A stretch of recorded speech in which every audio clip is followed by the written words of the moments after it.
Well, welcome to this latest version of Pocket Change. Let me just give you a little overview of what we will get into. And that is, we'll talk a little bit about AI. We're not going to go into a bunch of AI because it's AI and machine learning, blah, blah, blah. I'll give a couple examples of that. Then we'll get into questions you need to ask yourself before you start jumping on this AI bandwagon. And we'll look at the employee life cycle just a little bit, and move on to leveraging AI, a little bit of ethics, a little bit about security, and stay tuned till the end, or jump there now. Stay tuned to the end to see some really remarkable stuff about how AI can make you very dumb if you're not careful. And we're going to engage with ChatGPT with a very interesting little questions that I had for it. So stay tuned till the end. Now, the kind of wacky AI going to take over the world stuff that you see is artificial general intelligence. This is not coming for a long time. ChatGPT is kind of getting there. The avatars that you see sometimes online that say, oh, I'm in love with you, or I'm going to kill you, or we're going to take over the world after we get the launch codes, or these kinds of things.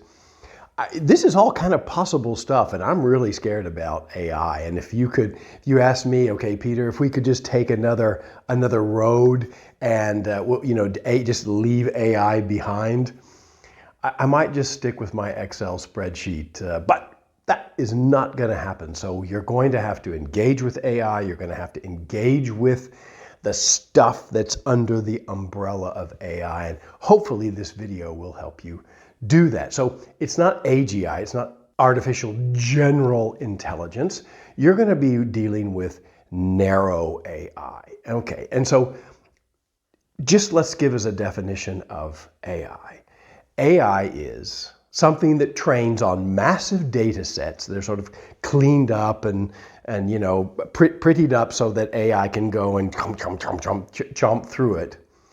And it will go through, and better than you and I can do, it will recognize patterns, and then it will self-learn. It will teach itself how to go through, which is a bit of a problem because we're not really sure how it does that, and that kind of hurts our ability to trace back our explainability of why it came to those things. So it trains on massive data sets, it recognizes patterns, it teaches itself, and it modifies output. So those are kind of the four things that we'll say that's AI. Now, we've done this for a long time. If you go back to the Excel spreadsheet example, you have a big list of names and you have a big list of trainings and bonus schedules and salaries, and you think, I want more insight into that.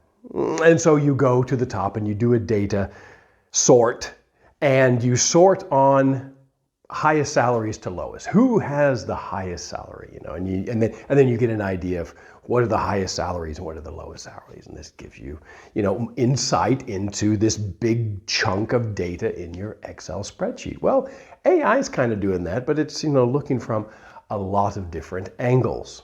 Now, I said you're not going to be using AGI, you're going to be using Narrow AI. And what does Narrow AI do? Well, it's kind of in the name. It is looking at a small subsection. It's not like ChatGPT. It'll answer questions about everything from, sort of religion and philosophy over to, how do I make a poem for my grandmother? Narrow AI is looking at some very specific stuff, and that's good for you because if it's very narrow, you might be able to explain better how it's coming to the insights that it is coming to. So if we look at LinkedIn, and all of a sudden you go to LinkedIn. LinkedIn has analyzed your data, and you notice that everybody's got the same kind of page. So this data is trained and it's clean, and so it can look across a gazillion different profiles and get reliable data from them, good data from them, because everything is in the same template, and that's what you would need to do as well. Self-driving cars, even though we still don't actually understand how they're learning to do the self-driving, not all aspects of it. But self-driving cars, if you get a Tesla, this is an AI-based capability. Google Translate, things like Microsoft Copilot, and even those product suggestions that you get on Google. These are all AI, training on massive amounts of data that you have been putting into the system in a very clean and structured way. And as more and more and more comes in, then all of a sudden you're getting products that are really specific to you. In a way, this is convenient, and in a way, it's creepy. So, starting out here, what kind of questions should you ask yourself? And some of these will be really irritating. Okay, and they'll be in the description as well, so you don't have to write them down or remember them.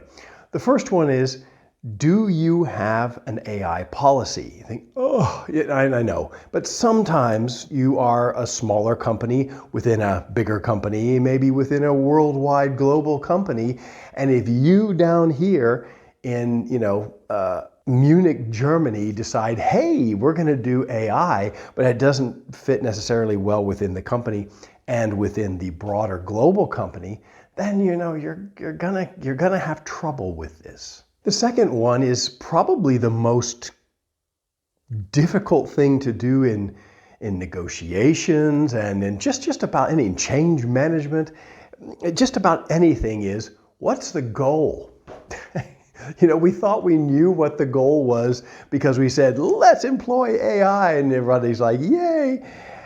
But we don't know what the goal is. And then, of course, if you've got a goal, then you need to measure it. And one of the things that I try to do in my workshops about this that I'm not sure is always really appreciated is saying the goal has to be within the strategy. You can't just do AI to do AI. You need to know what the strategy is.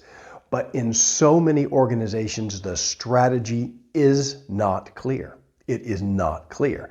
You think, well, okay, what about your dashboard? Okay, maybe you've got a KPI dashboard. Maybe we don't have to have the overarching strategy, but let's at least have, what are some KPIs that this is what we're going to be judged on this quarter or this year. You need some kind of pinnacle goals and indicators and objectives that should be in the strategy. But, whatever you've got, that's what you should be aiming at. And if AI will help you get it, great, start looking into AI. But is Excel still okay? Maybe so. And you also need to look at, well, do we have data? Do we have enough data to train on? And here is where I think one of the aspects of ChatGPT, which maybe many of you already know about. ChatGPT, you go in, you make an account, you get on there and you ask it, why did my wife leave me? And it will give you a big long answer, and we'll talk about that more at the end of the video. And it'll give you a big long answer like, wow, this is easy, and it gives me all kinds of information. How do I lose weight? Give me a 2-week program for, whatever. And it spits this stuff out. That will not happen in your organization. Why?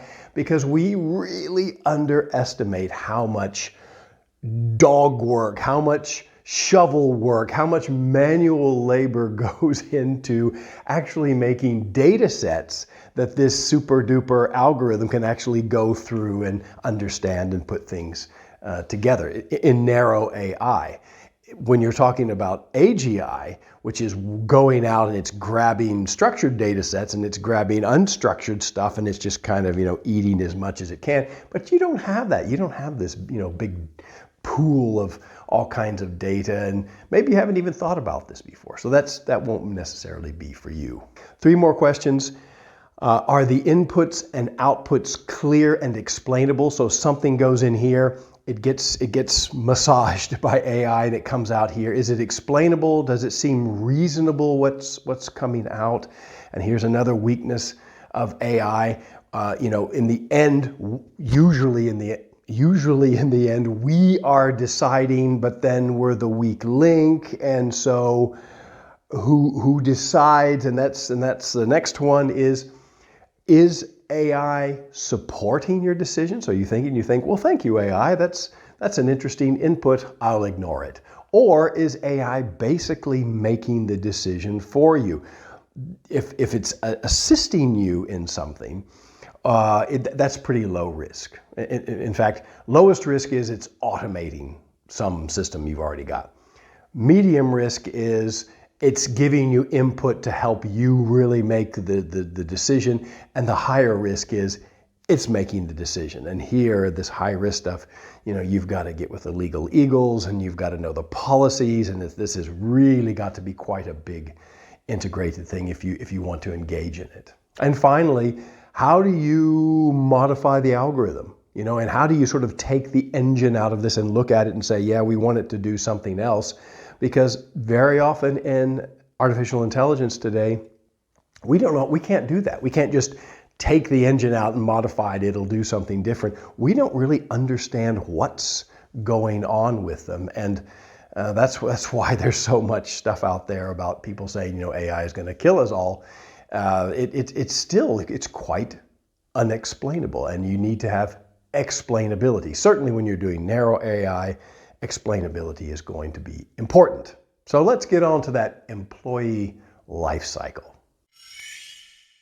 So here you've got this, and there are all kinds of employee life cycles, but basically you're going to go out and you're going to engage and you're going to do some hiring and recruiting and you're going to do some assessing, and then once the people get in there, you're going to keep going around this, usually it's a circle, and you're going to measure motivation or satisfaction and look at in which directions they need to develop. And all of this takes a lot of data. You want to be able to put a lot of data into this thing so it can help you make these decisions.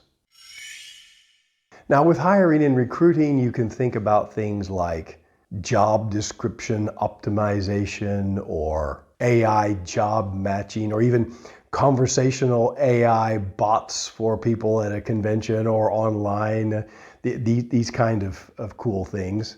You can even have career site automation, some really interesting stuff. A lot of content stuff that is also very relevant to marketing and the commercial side. But also automated video and transcript analysis, and wow, there's a lot out there, and you already feel a little bit the privacy concerns that might roll out of this. And here's another tip for organizations. Before people come in and tell you, your algorithms are hiring the wrong person, it's your algorithms are prejudiced against certain people, or they're not explainable, so you can't tell us why you make those decisions, or it's violating people's privacy. Be the leader in that. Be the leader in privacy. Go the whole hog there, and be sure that you're out in front of these issues before they sneak up and get you. Now, one of the problems with hiring and recruiting is, and we'll do this at the end of the video as well, there are a bunch of things out there that we do and we say we should do that are just nonsense. And one of the things that we really want to do, we want to have an interview. We want to have an interview with people. The correlation between an interview, a successful interview, and then success later in the job is virtually zero. So it's really low. But then, so why do we want to do it? Why would we want to do this? It doesn't make any difference. Well, we just can't keep our hands off of it. Well, she said, well, Peter, what else would you do? Oh, give them an IQ test. Because the research there is IQ is a great predictor of future performance. It's a great indicator of EQ, which is not actually a thing, so please drop that. EQ is just skills and capabilities, and people with high IQ are going to have better EQ. And I know somebody has a total, yeah, I know, but actually it doesn't work that way. So IQ is that, so let's just test people for IQ, and if you got an IQ over, 110 or 120, we'll hire you right on the spot. Yeah, but that's really difficult to do, and all of a sudden you see that you are hiring a certain demographic, and oh my goodness, you've got trouble. So, we always have the feeling that we need to be on top of this, and there's an article about this for you in the description if you'd like to read a little bit more about it. So what about leveraging this thing? Okay, yeah, Peter, I can go out, I can find a vendor, and we can do analysis of training needs, and we can do analysis of performance, and we can do all kinds of analyses of, if you've got diversity, inclusion, and equity, the DIE triad in your company. All those kinds of things can be done. But again, make sure that you need something as big and robust and time-consuming in the beginning for you as AI, and not just a good old Excel spreadsheet. I mean, if you're working in an abattoir in rural England or the middle of Mississippi, just Excel spreadsheet's fine for your 150 workers. But don't overcook it, and it's easy to overcook this stuff. So how would we leverage AI? Well, in keeping with all of the change management that Pocket Change is a part of, you would need to do a stakeholder analysis. Just look out there. Who are the stakeholders? And if you think, well, I'm not really sure who's a stakeholder, anybody who can screw up your project. You think, that's a lot. Yes. So, do your stakeholder analysis.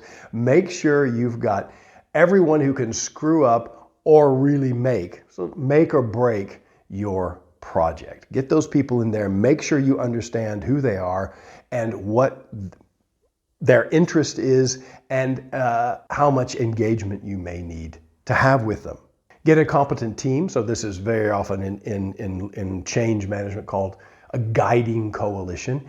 Get a need and vision. Remember I said before, one of the big things is we don't have a goal. We just saw a shiny object and we were going to go and get it.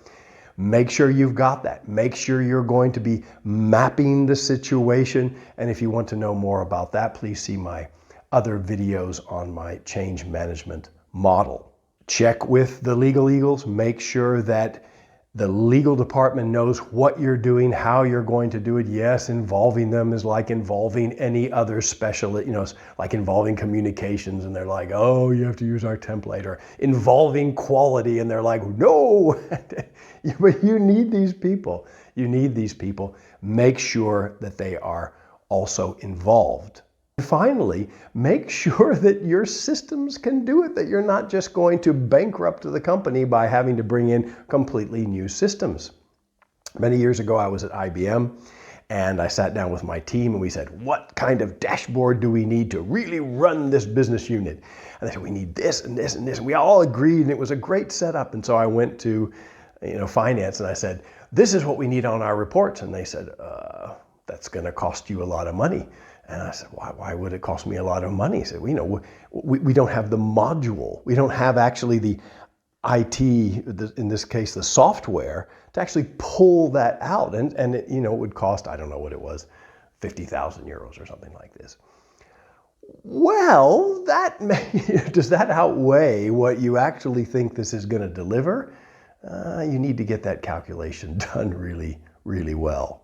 Now, on the ethics side, oh my goodness, you're going to be doing these changes, so you got to think about these ethics things. First of all, you're going to have some kind of algorithm, something that takes your data and chews on it and spits out some interesting stuff. You got to know what that data or that engine is. You've got to understand how that works. A plus B plus C equals, this kind of thing. That should be explainable. And I often use the example that, if I eat an egg for breakfast, I can trace that back to the store, I can trace that back to the truck, I can trace that back to the farmer, and very often I can trace it right back to the chicken. I know where that egg came from. In the same way, and that's called traceability, in the same way you've got to have that explainability or that traceability. From an ethical standpoint, make sure you also know what are the relevant regulations around this. And, when we're doing hiring in these kinds of things, AI comes in and says, oh, yes, you should hire these people. And all of a sudden, you're getting criticized because all of these people are ethnic Serbians, or all of these people are of some certain, demographic. All of these people are men. All of these people, whatever. And AI has selected for you the best people, but you can't sell it within the company, which is too bad. You should just hire the right people. But okay, there's some realities that you've got to deal with. So you need to be able to explain why you're getting those kinds of groups put forward, and not some sort of rainbow-colored selection. And this can be so, protect yourself a little bit there on that side. And the final part of ethics is something that is in AI called hallucinations. And hallucinations are just AI lying. And people say, well, no, we would rather think of it as a kind of a glitch along the way. No, it lies. It's important that you give a lot of specificity, or as much as you can, to the AI, so it doesn't get confused, so it doesn't do this thing that sometimes AI does called hallucinating, where it really wants to give you the best possible answer. And that's like its main goal. So it'll do everything it can get there. And if it doesn't know the answer to something, sometimes it'll make things up. And that's why it's so important to check your AI answers. That's also why it's important to be as specific as possible. So if you know things about your audience and you're trying to learn more about them, make sure to include those details in your prompt. It does. Because what AI will do, for example, if you give it a fictitious name, often, not always, but often you will find out it will take that fictitious name and say, oh, here's a Wikipedia page for this person. And this person didn't ever exist. But in smaller ways, is it hallucinating bits and pieces of data? In other words, is it just undetectable, and we are building, instead of building on solid rock, that it's actually more porous. It's more like cooled lava. It's much more porous, and it seems really steady until at one point there's enough weight on it that it goes crack, and it just powders under you. That could be an issue. So again, it's so important to keep it narrow, understand the engine, be able to explain this stuff, and make sure that you actually are building on rock. Now this leads into some security stuff. I've already talked a little bit about it, but you've got these hallucinations. You've also got bad data, because going back to the beginning of the video, we've got bad data. Well, you don't want bad data. You want cleaned data, you want trained data, and this requires a lot of work on your side. You thought, no, I thought we could just kind of like hand over a floppy disk to ChatGPT and it would go blah, blah, blah, and it would give us all kinds of cool stuff. And I'm afraid it doesn't work that way.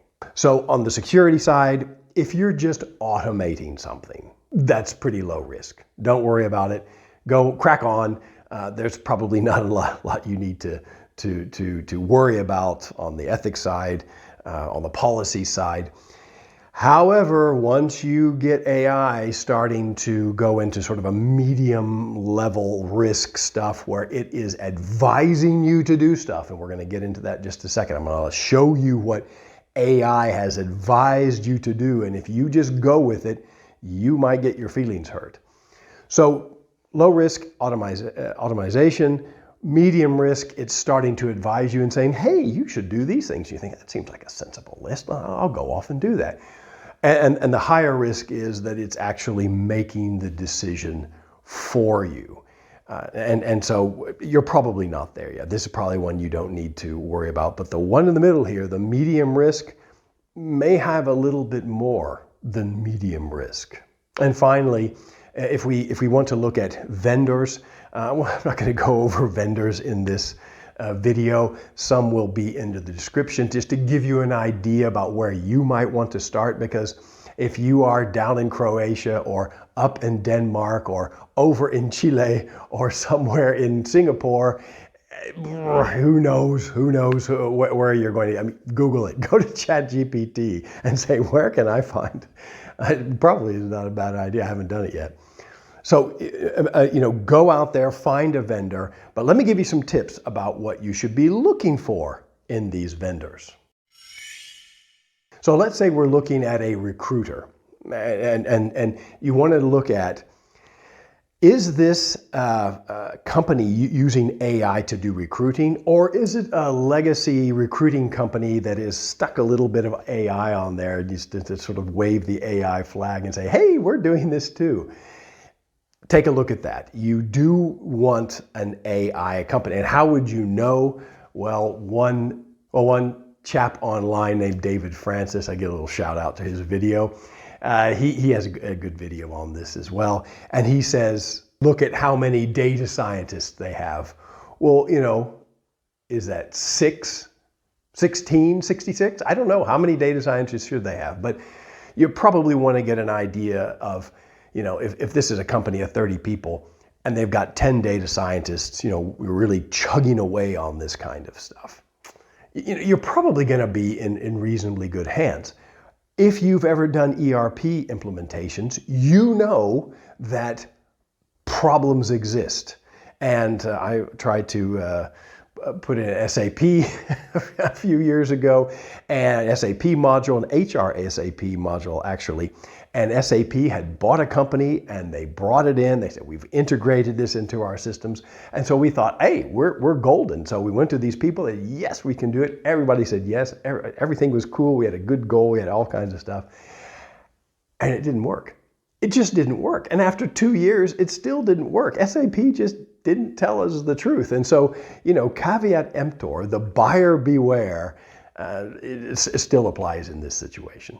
Now, and also, are they going to come up with a roadmap? Are they going to show you a roadmap that has examples where they've done this before, or what their approach is? Do they have a comprehensive, does the story seem to make sense? And what are they providing here? What are they promising here? If they're promising you the world, if it's too good to be true, it is. Yeah. So don't be too afraid of going out and getting more than a couple of key partners on this. It's going to take you more time, but don't try to go necessarily to the one-stop shop.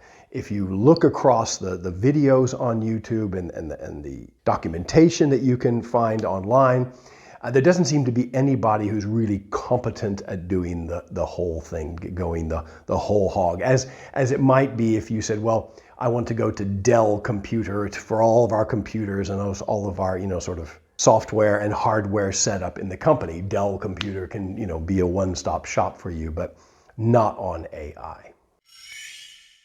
So in this video, we've talked about, things that you need to ask yourself before you get started, making sure the goal is clear, making sure you've got good data, making sure you've got an algorithm that is explainable. So whatever pops out, you can say, well, that's because we do it like this. There's a lot of work. There's a lot of manual work on the front end that goes into this that you might not expect. But there are plenty of vendors. There are plenty of companies out there that can help you get through the employee cycle. But, be careful as you go out and don't believe everything that they're telling you right up front. There are a lot of ethics issues here as far as, what AI may spit out at you. And here again, things being explainable, things being traceable will make sure that you're getting the right kind of data and that you can explain it. And there are security things you have to think about. If you're just automating something, that's fine. If you're asking, bowing down before AI and asking what you should do, really high level risk there. Don't do that. Do something in the middle, and that's really where this video is focused on, that sort of medium risk area. So let me just take you here at the very end to give you a little treat that I went into ChatGPT and I started asking it some really pertinent HR questions about Generation Z, or Z if you're English. So here's the little treat that I wanted to give you. So I'm going to go into ChatGPT 3.5. You can get it online. You can get it. It's not a problem. It's free. Except you have to give your data, and maybe it's not so free. But why do Gen Z leave companies, a little trouble getting my fingers to, only after a short time. I asked ChatGPT, and it said, well, there are several factors. Job expectations, career growth opportunities, work-life balances, company culture, purpose and values, technological environment, feedback and recognition, and entrepreneurial aspirations. So I put in there, what is meant by entrepreneurial aspirations, and how can HR address this? This is good. This is HR advising, or AI advising me. And if we scroll down a little bit, it says, well, entrepreneurial aspirations refer to the desire of people to make a meaningful impact, and you can do entrepreneurialism and intrapreneurialism, flexible, oh, wow, woo, all this stuff. But I had a question about that. And my question was, is it not the case that Gen Z are the opposite of entrepreneurial? So I put in, is it not the case that Gen Z are the opposite of entrepreneurial, and that do actual entrepreneurial things feel too much like hard work to them? Okay, easy for me to say.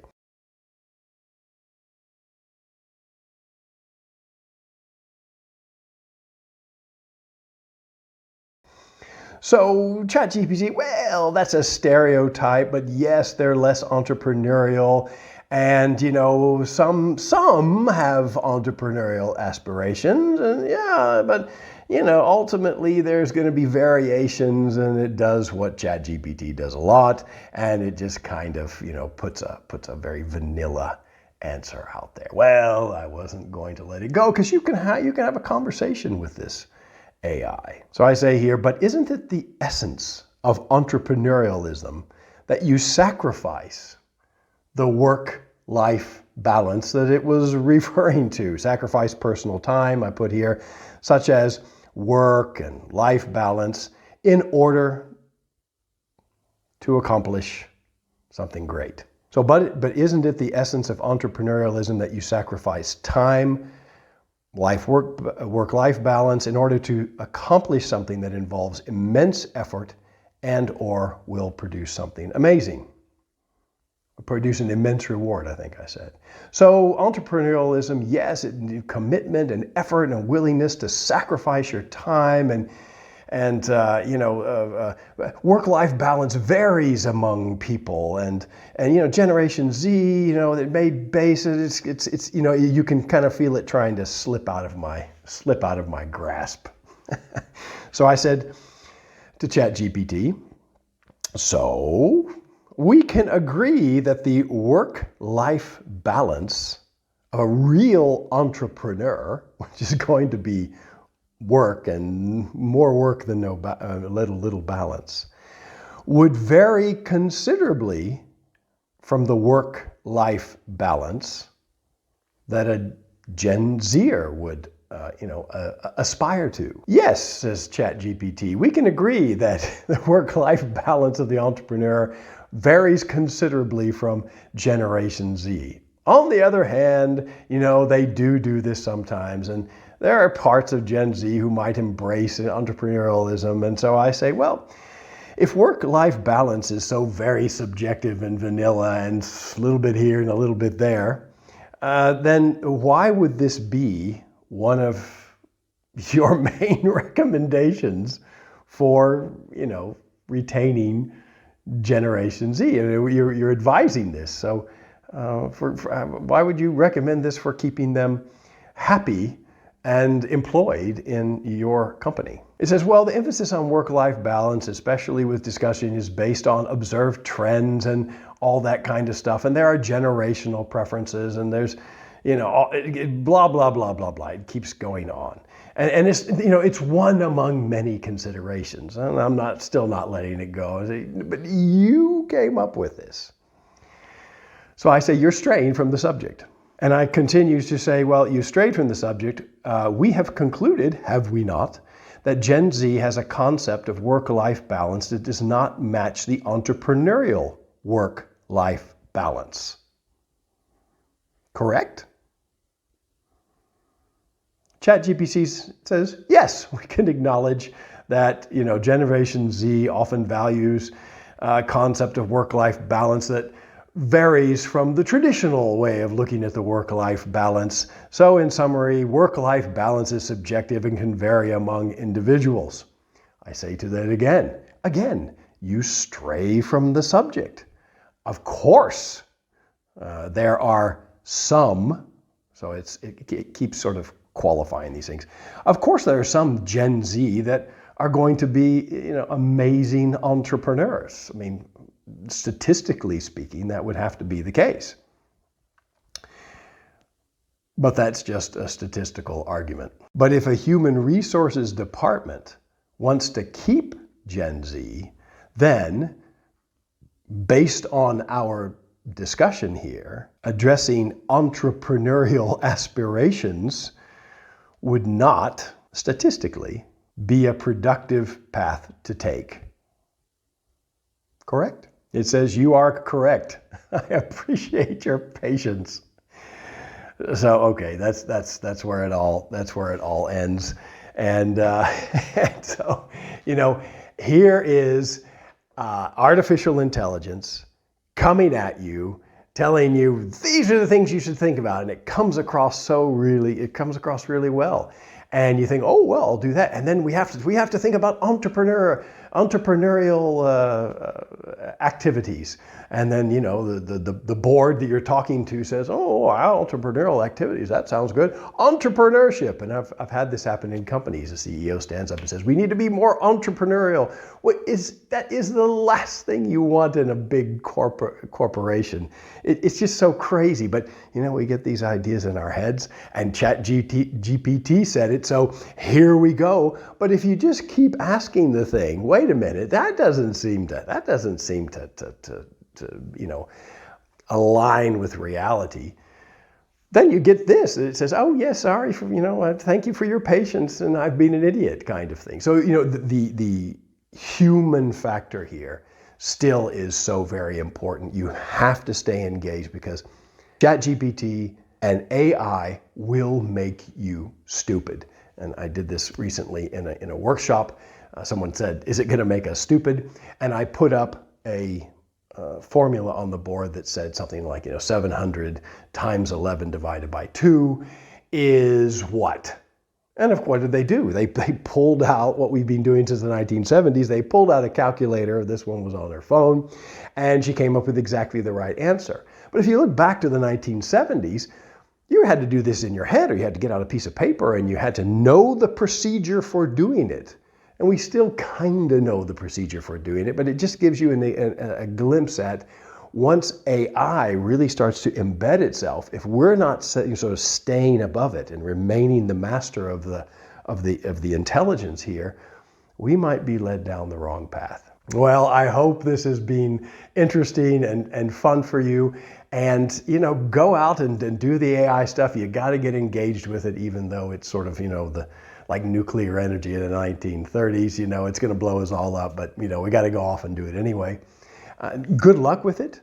And if you've got any feedback, if you've got any ideas, if I've missed anything or done something you think, hey, yeah, I would like to know a little bit more about this, put a comment down there. I'm happy to make content for people who ask for it. So go right ahead. Well, that's it for now. That's it for this edition of Pocket Change. Till next time.